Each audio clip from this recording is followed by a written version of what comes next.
Halo Tribuners, berikut rangkuman peristiwa terpopuler di Jambi hari ini.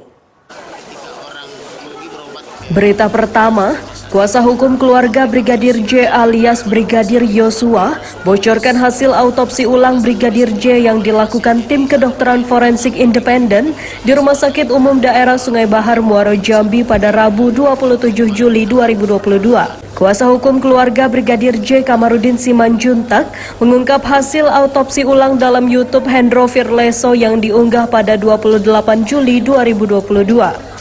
Setelah pemakaman Brigadir J yang dilakukan secara kedinasan, Kamarudin Simanjuntak menjumpai Herlina Lubis, salah satu dokter yang ditunjuk untuk mengamati dan menganalisa hasil autopsi dan visum Brigadir J. Kamarudin melihat hasil forensik yang akan diakta notariskan. Setelah mereka meraba-raba kepalanya, ternyata ada semacam penempelan lem. Lalu setelah meraba-raba rambutnya, ternyata di situ ada lubang disondek atau ditusuk. Lubang itu tembus ke mata dan hidung.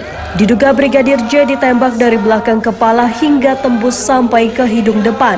Kemudian ditemukan juga di dalam tengkorak 6 retakan, diduga karena tembakan mungkin juga akibat lain. Saat dibuka bagian perut sampai ke kepala, ditemukan otaknya yang pindah ke bagian perut.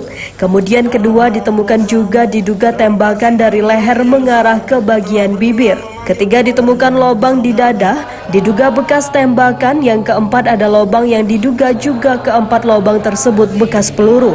Selain itu juga ditemukan di bagian bahu ada luka terbuka yang dagingnya hampir terkelupas yang masih belum tahu apa penyebabnya, yang diduga bukan akibat peluru. Ditemukan juga bagian lengan bagian bawah patah yang dimana masih belum diketahui patahnya mengapa, masih harus disimpulkan oleh dokter forensik.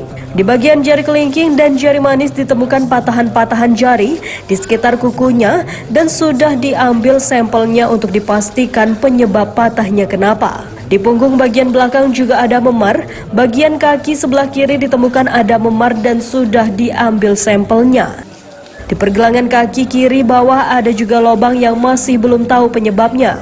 Setelah 3 hingga 4 jam dilakukan autopsi ulang, Brigadir J dimakamkan secara kedinasan. Ini sesuai permintaan keluarga Brigadir J yang meminta pemakaman secara kedinasan. Berita kedua, dalam rangka menyambut 1 Muharram 1444 Hijriah tahun 2022, ada sekitar 1.000 peserta dari berbagai sekolah di Kabupaten Tebo menggelar pawai obor mengelilingi kota Muara Tebo. Titik kumpul peserta pawai obor di Masjid Agung Al-Ittihad Tebo dilepas langsung oleh penjabat Bupati Tebo Aspan. Selanjutnya peserta langsung berjalan sambil membawa obor dan bertakbir menuju ke Tanggorajo dan disambut langsung oleh PJ Ketua TP PKK dan Camat Tebo Tengah. Antusias masyarakat cukup tinggi pada saat menyambut 1 Muharram 1444 Hijriah. Aspan PJ Bupati Tebo mengatakan sebelum dilaksanakan pawai obor dilaksanakan tausiah pada siang hari, lalu dilanjutkan malam hari tahlilan dan zikir melibatkan segenap organisasi perangkat daerah dan masyarakat kabupaten di halaman pendopo rumah dinas Bupati Tebo.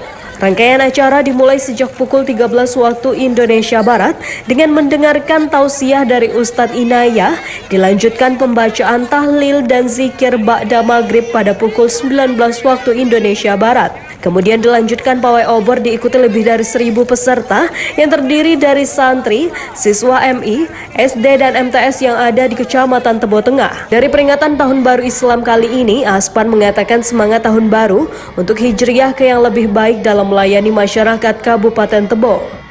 Dengan semangat Tahun Baru Islam, Aspan mengatakan sebagai momen evaluasi dan refleksi diri menjadi insan yang lebih baik guna mewujudkan kerjasama antar pemerintah dan masyarakat dalam melaksanakan pembangunan fisik, mental, spiritual menuju Tebo Mantap 2024.